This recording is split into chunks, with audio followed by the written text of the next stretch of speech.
Hey guys, ECRG here, back with another video. Today we're going to be talking the downside of taking long PTO.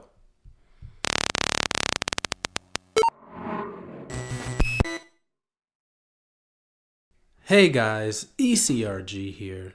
Today we're going to be talking the downsides of taking long PTO.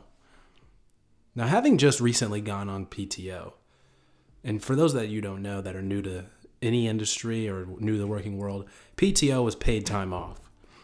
And you are allocated a certain number of days per law in the United States of America, and of course across the Western world. But in the United States, you're allocated by law to be able to have certain days off. And normally in clinical research, when you take time off, you have to have some sort of a backup. You have to have a backup person that are able to fulfill your duties and responsibilities when you're taking time off. But normally when you assign a backup, their role isn't really to do much. You want them to do as little work as possible, basically no work while you're gone, because you don't want it to be a burden on them because you're taking PTO. You want to handle your responsibilities so they don't really have anything to do. But if you're taking long PTO, like over a week at a time, then the chances are greater that they're going to have to do something for you. Like if you just take a day or two, they're not going to have to do any work for you. The backup is only there in name, and you're going to be handling all that work. You're basically just going to be doing all that work yourself. But if you take longer than a week and a half, at most, I think it's 2 weeks consecutively that most companies allow you to take off. Just because there's going to be something that you miss. There's going to be something that's going to slow down the study team. It's going to slow down most likely the project. And quite frankly, it's going to slow down the people that are backing you up, your colleagues. And you don't really want that. So there's a downside of taking long PTO.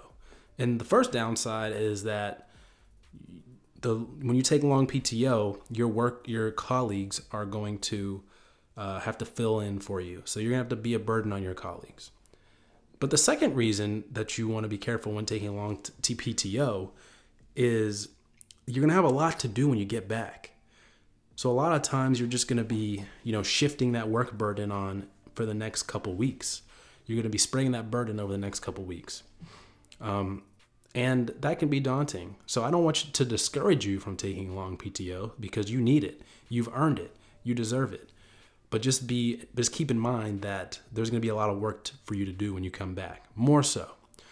But you can mitigate that in a number of ways by typically just taking PTO at specific times. You don't want to take PTO during a database lock or if there's an audit, because they're going to be asking for documents from you. They're going to be asking for things for you to do.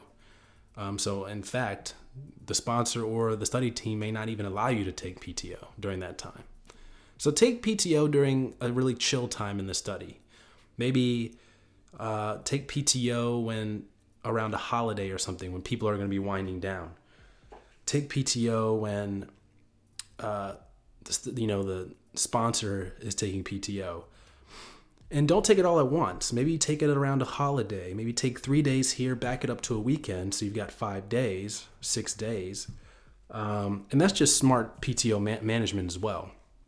But you want to take PTO so there's not as much work. So you're not missing as much. So you're less of a burden on your colleagues and coworkers. So there's not as huge of a downside of taking PTO. But if you're taking PTO just like any random time during a busy part of the study, you're really going to pay for that when you come back. And I know because I took a week off and I came back to 300 emails. So of course I have to spend all that Monday going through all those emails one by one by one. And the annoying part about that is when someone asked me to do something in one of those emails, I hadn't read the previous or the forthcoming 200 or so emails. So I don't know if it has been complete, if what they asked me to do, if they still want me to do it, or I don't have any of the other conversation around that topic. So I've got to read through all the rest of the emails in order to get to it. So there's really an art to it. There's really a science to going through that many emails.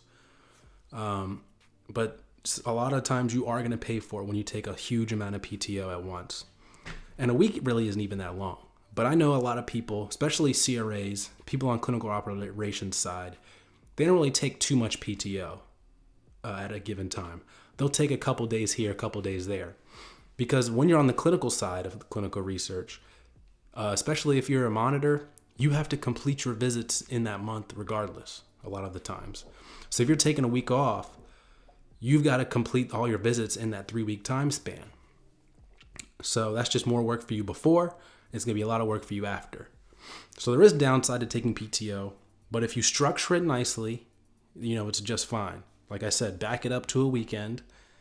Just only take a few days at a time.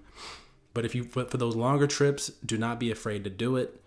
It's your life, and you want to make sure that you're able to live your life without any backlash being that. There are workarounds for it. People do take long PTO, but I just want you to be made aware that there is downside to taking long PTO. All right, guys, hope you enjoyed this video. Comment down below if I missed any other downsides to taking PTO. Email us at eliteclinicalgroup@gmail.com for any questions or inquiries you may have. All right, take care.